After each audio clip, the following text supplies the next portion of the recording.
saja dan kapan saja. Pastikan Anda selalu menyimak 97.6 Radio Elbas FM.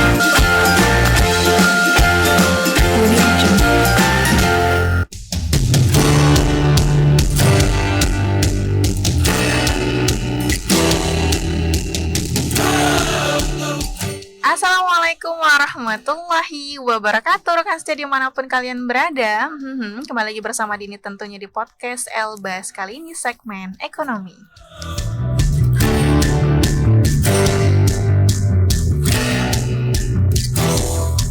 Apa kabarnya rekan setia? Dini harap sih ya kabarnya itu luar biasa baik ya, selalu diberikan kesehatan oleh Allah Subhanahu wa taala. Dan rekan setia mendengarkan podcast Elbas kali ini dengan ditemani oleh makanan yang membantu stamina-nya ya kan, terus juga membantu fokusnya atau mendengar podcast yang sangat luar biasa, apalagi di segmen ekonomi tentunya.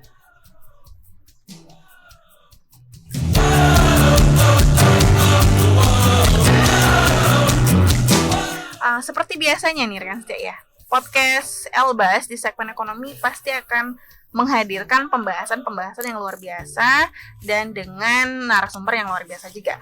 Nah, segmen kali ini kita bahas tentang uang. Nah, kalau bahas tentang uang ini pasti kita sudah semakin antusias. Uang gitu ya.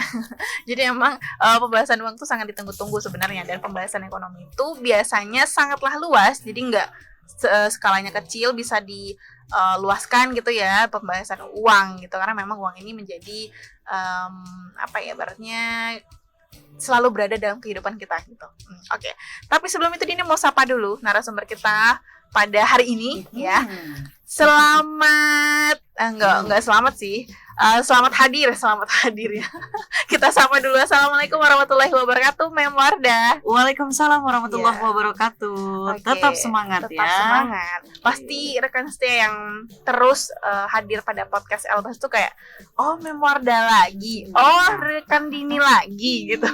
Dengan pembahasan yang baru tentunya ya Mem ya. Betul ya. Dan tadi Dini sempat singgung, kita kan bahas uang nih Mem. Ya, tapi tidak ada yang tersinggung ya. Iya, nggak ada yang tersinggung pastinya ya.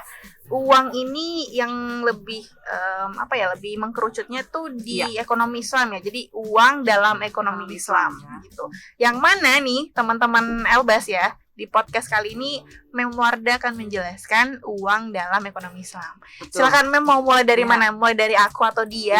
Mulai dari perjalanan atau ini. Kalau bicara uang, apakah dimulai dari donat atau apa gitu. Benar, apa teh atau kopi gitu kan.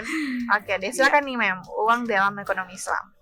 Ya, oke, baik. Terima kasih Mbak Dini dan juga untuk semua rekan ya. Kita masih menyapa dengan rekan setia, baik itu mahasiswa maupun juga masyarakat umum yang mendengarkan podcast kita, podcast Elbas ini ya. Senang sekali, dan kali ini bahasannya juga menyenangkan. Sangat menyenangkan ya. Kalau sudah bicara uang, semuanya senang ya, pasti bahagia ya. Oke. Nah, tadi disampaikan oleh Mbak Dini jadi kita bahas ini, judulnya bisa kita judulkan dengan uang dalam perspektif ekonomi Islam, karena ingat lagi waktu di awal-awal ya, bahwa ekonomi makro itu kan yang membedakan ada pembicaraan uang di dalamnya ya, uang dan juga pemerintah, keterlibatan pemerintah di dalam ekonomi ya. Berbeda nanti dengan ekonomi mikro. Nah, makanya ini uang dalam ekonomi makro Islam sebenarnya maksudnya ya. Tapi bisa juga kita bilang uang dalam perspektif ekonomi Islam. Karena ekonomi Islam di sini ya makro itu kan bagian dari ekonomi Islam juga ya, tapi secara makronya. Nah, waktu itu juga pernah disinggung ya Mbak Dini, selayang pandang ya. Pandang. Bahwa kalau di dalam Islam itu ya, uang adalah secara tegas ya.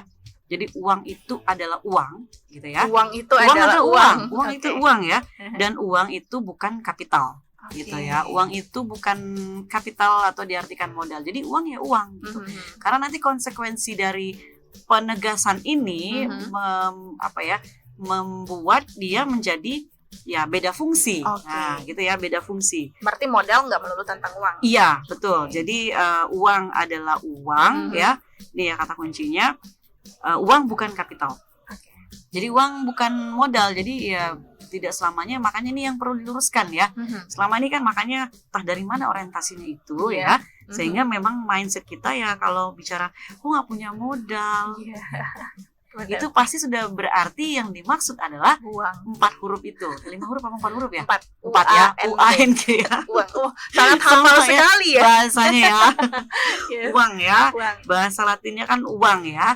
Kalau kalau bahasa Inggrisnya ya money, nanti 5 huruf ya. Ya, 5 huruf. Kalau bahasa Arabnya nanti lain Fulus. lagi ya, fulus atau nukud ya Yes. gitu ya. Nah, kalau di kita kan uang 4 huruf ya.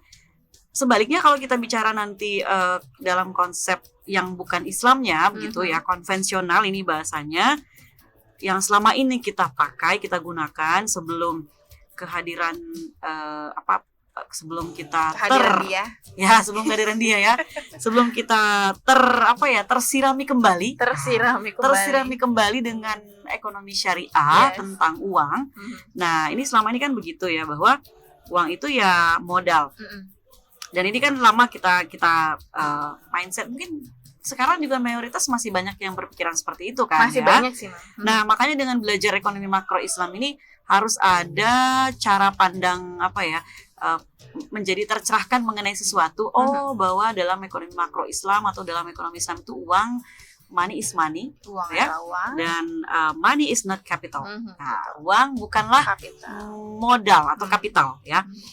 Dan kalau di konvensional bukan berarti sebaliknya, tapi seringkali kalau menurut di sini saya ambil menurut bukunya Pak Warman Karim ya, salah satu tokoh bisa dibilang pakar ekonomi syariah di Indonesia ya, yang membahas tentang uang dalam perspektif ekonomi Islam itu seringkali kalau di konvensional diartikan secara bolak-balik gitu ya. Jadi uang sebagai uang dan uang sebagai kapital. Jadi nggak jelas gitu. Karena kalau Islam tadi tuh tegas gitu. Uang adalah uang dan uang bukan modal. kapital. Bukan kapital. Nah, ini kan beda konsekuensi nanti ya Mbak Dini ya. Jadi kemudian perbedaan lain dalam ekonomi Islam itu dikatakan bahwa karena uang adalah uang, berarti uang itu adalah sesuatu yang flow. Enak nih ya, flow ya. Flow itu mengalir. Ya. Flow konsep, ini sudah pernah kita singgung di awal ya. Yes. Jadi sesuatu yang harus mengalir, tidak boleh diendap, tidak boleh ditimbun. Kan berarti begitu ya. Yes. Nah, kalau kapital itu adalah sesuatu yang bersifat stok. Jadi, konsekuensi jadi beda ya. Kalau uang adalah uang, maka uang adalah flow, sesuatu yang flow, mengalir, harus mengalir. Karena tadi uang bukan kapital, maka kapital adalah sesuatu yang bersifat stok. Kan kalau sudah kapital, modal. Nah, ini yang perlu kita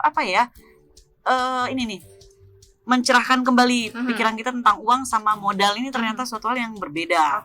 Ya. Nah, kapital sekali lagi adalah sesuatu yang bersifat stok, konsep yang bisa di stok. Ya, modal karena sudah menjadi milik individu. Jadi uang yang tadinya milik umum kan gitu ya, sesuatu yang flow, ketika dia menjadi milik seseorang kan di stok, maka dia menjadi stok gitu ya. Tapi pada dasarnya uang adalah flow. Ini biar berulang-ulang, biar diingat-ingat sampai dinyir-nyinyirin ya kan. Di podcast ini ya kan. Jadi ada istilah flow sama stok konsep ya. Nah, kemudian sedikit disampaikan di sini dalam ekonomi konvensional ini ya, ada 2 mazhab. Nah, ini berat nih. Mazhab ya, berat ya. Berat nih. Ada 2 aliran yang memang berbeda pandangan ketika memandang masalah uang ini.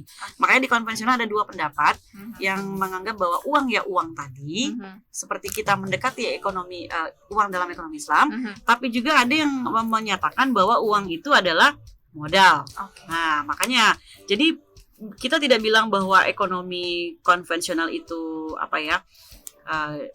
salah, tapi ya itu tadi ada yang memang sama dengan pandangan ekonomi Islam, tapi ada juga yang berbeda. Nah, jadi di ekonomi konvensional ini perlu diketahui bahwa terjadi pertentangan yang hebat, masya Allah ya. Kalau hebat, masya Allah apa subhanallah ya? Subhanallah ya.